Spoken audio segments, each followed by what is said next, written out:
And over to new developments surrounding Boeing. The company raised eyebrows over the weekend when it announced they were aware of problems with a key safety indicator in their 737 MAX 8 jets since 2017.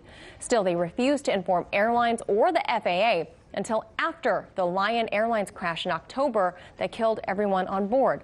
To explain the latest developments, let's go now to RT correspondent Ashlee Banks. Ashlee. Boeing failed to disclose to airlines or safety regulators that its 737 MAX jets had a sensor issue. In 2017, within several months after beginning 737 MAX deliveries, engineers at Boeing identified that the 737 MAX display system software did not correctly meet the angle of attack disagree alert requirements.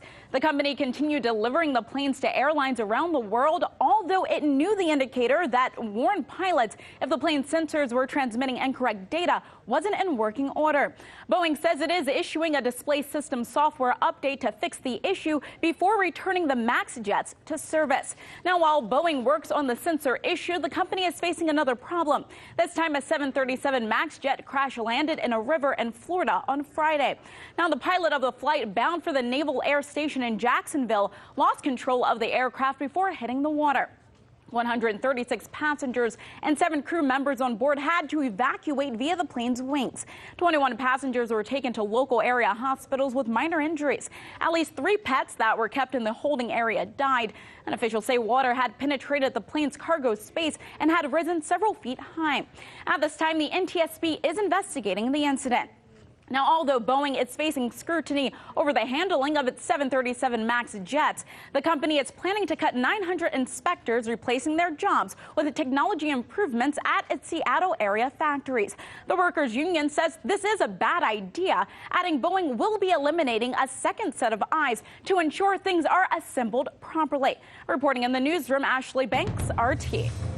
And joining us now to discuss the latest developments from Boeing, we're joined now by former NTSB Director of Public and Family Affairs, Jamie Finch. Jamie, always glad to have you on. So Boeing here, what do you make of their decision not to inform pilots or the FAA, for that matter, of this cockpit flaw after the first deadly MAX 8 crash? Is it a sign of the company putting profit over safety?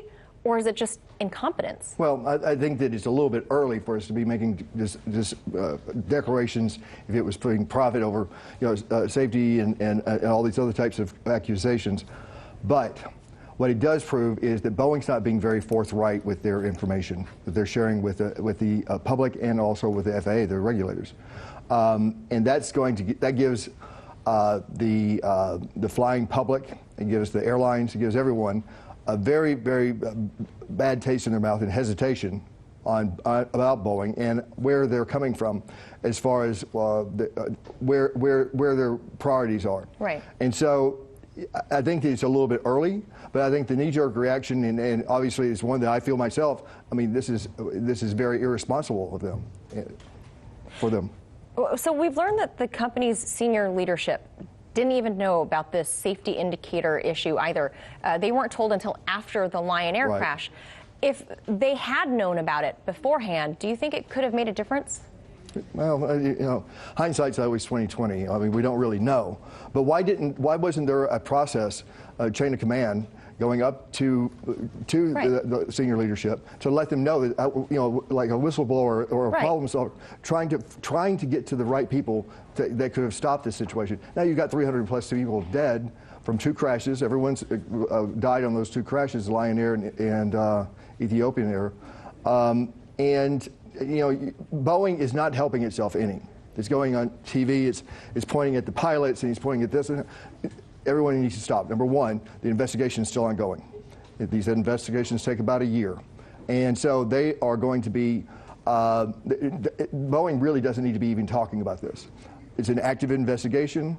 They are a part of the investigation themselves, but they are not in charge of this investigation. They don't need to be going out and making statements about these things and kind of confusing this entire process. So not even like a mea culpa from Boeing? Do you think that? Well, I think there's but I don't really hear that. Right. All I hear is, well, the pilots didn't do this. A lot of finger pointing. Yeah, a lot of finger pointing, exactly. And so you're not really seeing that mea culpa, what you just mentioned, you're seeing, I was like, oh, it's him over that guy. It's Bob over there. Yeah, it's over there. It's not my fault. I mean, it's like, no, come on. You take responsibility. FAA's got to step up and take their responsibility. I mean, there's a lot of questions here. We got a question of when did Boeing know about this? Why did they not tell FAA?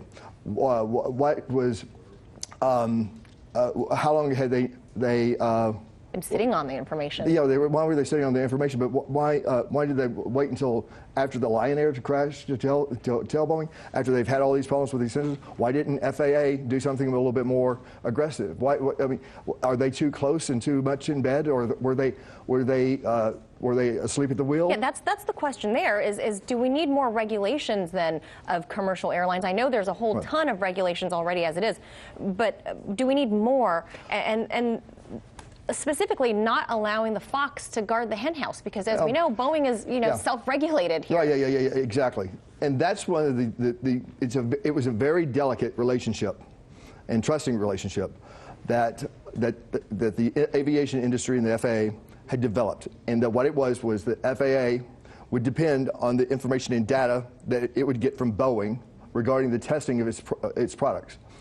Because FAA will never have enough technology, enough knowledge, and enough people to be able to compare and compete with Boeing, who are designing these aircraft.